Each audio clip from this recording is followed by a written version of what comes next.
Hi, welcome to another episode of Soul Traveler 777. My name is Corey Brandon, and I'm your host.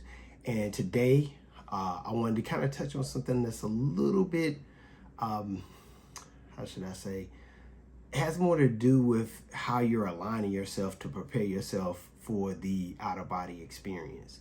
I think a lot of times what is happening is we all kind of came to this thing the same way through Darius J. Wright teaching the AYDA method. And I think most of us kind of believed that it would go a certain way, right? Not thinking about the fact that Darius has been practicing this for decades, while most of us have just found out we could even do this practice within the last year or so. So I think a lot of times we're not giving ourselves enough grace through this process, and understanding that it is a journey and not just a one-off thing. And I kind of talked about that in my last video, but what I really wanted to touch on today was gratitude. And so I'm finding out through this process, there's parts of me that need to be better. My soul needs to be better in realm one, so that I can start becoming more enlightened, live on a higher frequency, which will ultimately allow me to have more successful out-of-body experiences. I'm going to end this video kind of talking about what happened last night when I tried the method. So I will get into that, but I wanted to, like I said, start with just gratitude. And so I think a lot of times we get frustrated with this is not working. I've been reading my comments. I've actually talked to a few of you guys in my Telegram group. And there's this frustration with it not working. But, overall, you have to really think about where you are. You didn't even know this was possible a few years ago. This wasn't even something on your radar. So now you're having to reprogram your body to do something that hasn't done your entire life. And I think the frustration comes in because you look at the people who are seeing success right away. I know, and listen, I know this to be true because I was the same way. In the beginning, when I first started practice, I would look at other people and look at other testimonials of people who have had experience like right away, or people that I came into the process with and that were in these work groups, and I'm seeing them having all these different experiences and I wasn't.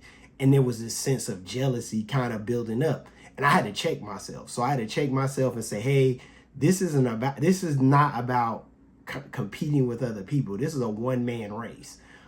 You're ultimately trying to achieve the out-of-body state. This is not a competition with other people who are also searching for the same path you're on. We're all on the same path. We're just at different places within the path, and that's okay. And so what I've learned to do is just kind of focus mostly on gratitude. The fact that I'm so grateful that I even know that this process exists. Because again, 5 years ago, this wasn't even something on my radar. I didn't even know this was possible. So the fact that in 2025, I know that I have a process and a protocol that will allow me to put my body in sleep paralysis and my soul to exit and be able to see all the things on the other side that I couldn't see even 2 years ago. I'm grateful for that process. So now I'm going into each time that I practice the method, I'm going into it with a sense of gratitude, a sense of peace, a sense of letting go. Like, let it go. Let it happen however it's going to happen. If it doesn't work that night, cool. You got more times than do it. You've lived on this earth for thousands of days. What's a few more days before you reach the OBE status?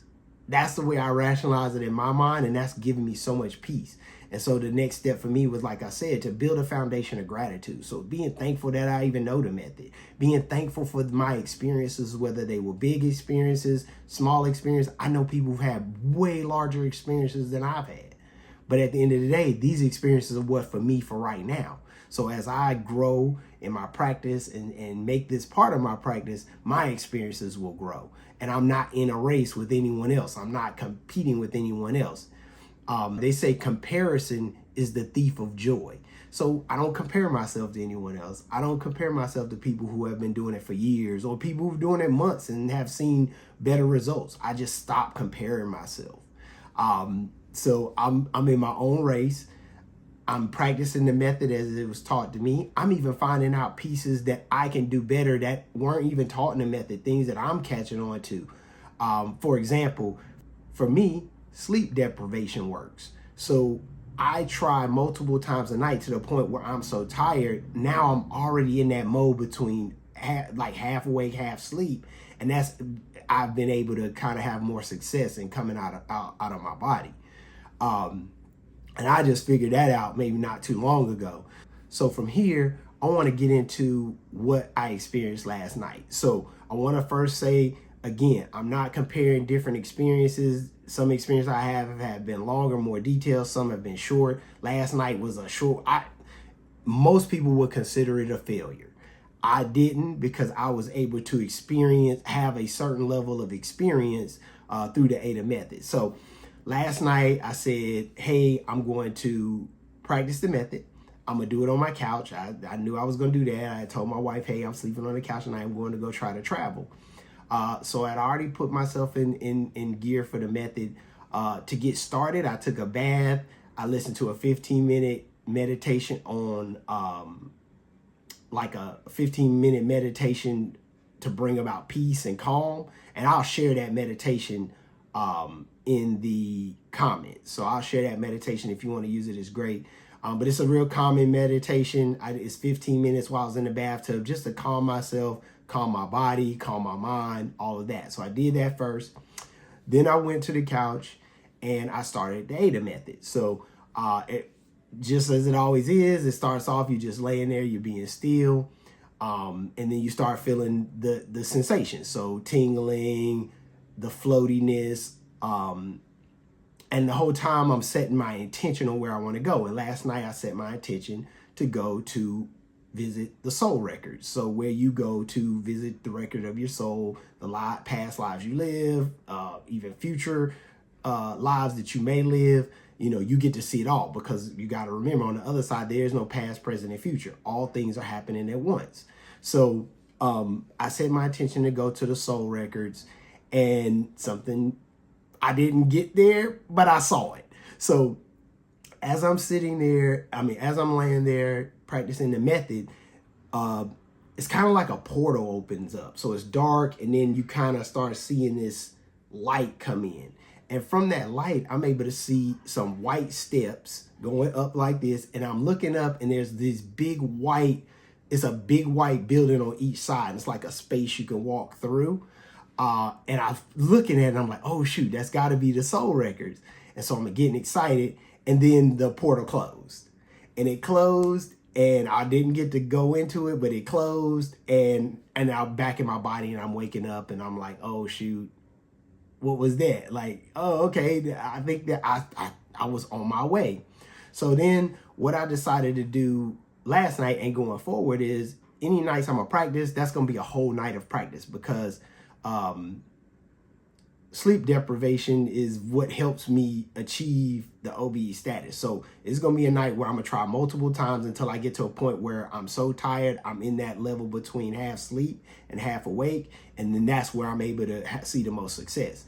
So I got up, used the bathroom, took a drink of water, and I laid back. I kind of, just gathered myself for a few minutes. And then I started the process again. Now, this is where it's crazy. So before I started the process, my son woke up and to, I guess, get some water or whatever. So he's in the kitchen, and I saw him, and I told him, like, hey, how you doing, whatever. And he had left something out on the table, and I told him to pick it up or whatever. So he goes back in his room. So I go back to the couch to start the process over again. So as I'm going into sleep paralysis, I can feel the tingling, I feel the floatiness, and the next thing I see is my son going into a kitchen, but it wasn't my kitchen. So I'm looking at this kitchen. The stove looked different. It was like an older stove, like a stove my mom would have had back in the 80s or 90s. And the cabinets were different and everything. And I noticed this. So know that I'm not in my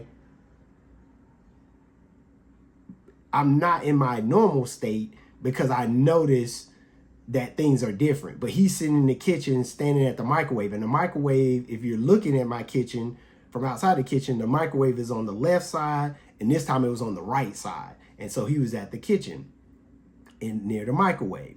And so in my OB state, I had pulled my sleep mask up, took my headphones and set them back on my neck, and I asked him, I said, "Hey, what did you say?" And he didn't answer. And I said, "Hey, what did you say?" And then he still didn't answer. And then I said, "Hey, what did you say?" And then he just said, "Trump." I don't know what that came from, but he just said Trump. And I was like, "Huh?" And then I woke up, and the next thing I know, I'm opening my eyes and I got my sleep mask on and my headphones on. So that literally, so at that time, I'm like, okay. But I knew when I was talking to him, I knew something about it I knew wasn't my natural state because the kitchen looked different. And my wife was to his left in the distance, but I mean, I saw her presence, but I didn't see her face. I did see my son. I didn't even see his face. I just saw his body, and his head was turned looking at the microwave. So he didn't look directly at me. So then I woke up. And then after that, I tried again. I couldn't. My back was starting to hurt. So I was like, hey, we just going to go to sleep. And if I end up being able to come out through my sleep, then I'm fine with that as well. So that was my OBE last night. Not much at all to even talk about. It's not a grandiose experience. I didn't go to somewhere, meet any beings, any of that. It was very simple. But at the same time, I was grateful for it because it let me know that I'm still able to produce this state. I just need to keep practicing and keep going and stop. And don't worry about what I didn't see or what I couldn't see, but focus on what I did see and focus on the fact that I was able to see the soul records in my first time out. I was able to see the building that it was at. And then the second time I was able to actually see my vision of my kitchen while I was in sleep paralysis, but coming out of sleep paralysis. So I was coming out of the sleep. It's hard to explain it, but I had on my eye mask and my headphones while I was in sleep paralysis. I picked them up off my head. I took them off. I took the headphones off. I took the sleep mask and put it on top of my head. And I'm sitting here talking to my son. And next thing I know, I'm waking up with my eye mask on and my headphones on.